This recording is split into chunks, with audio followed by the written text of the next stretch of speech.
د کابل ښار په یو شمېر جوماتونو کې د خلکو لخوا د شاهین 209 قلي اردو د وژل شویو سرتیرو فاتحه واخیستل شوه او د پیښې قربانیانو ته یې د دعا لاسونه لپه کړل.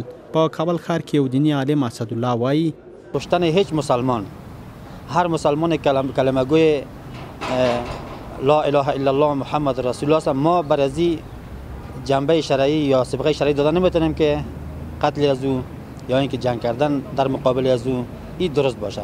از لحاظ دینی و شرعی یک عمل نادرست است. په بلخ کې د جمعې په ورځ پر شاهین 209 قلي اردو وسلوالو طالبانو حمله وکړه چې د قلي اردو د روغتون د ډاکټرانو په وینا په دغه پیښه کې 153 تنه ووژل شول او 8 نور ټپیان شوي دي. کابل ښاریان د 209 شاهین قلي اردو د خونړۍ پیښې په اړه بیلابیل نظرونه لري. عبدالعزیز او محمد نسیم د کابل ښار اوسیدونکي.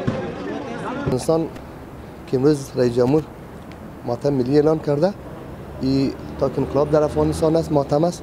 این روز اول نیست که ماتم باشه. هیچ روز افغانستان به ماتم نیستن. کلیگ برادر هستیم دیگه، کوشش کنه که برادر کشی از بین شما مسلمان ها کم شه. در تمام جهان فقط در کشورهای اسلامی جنگ است، دیگه جای نیست.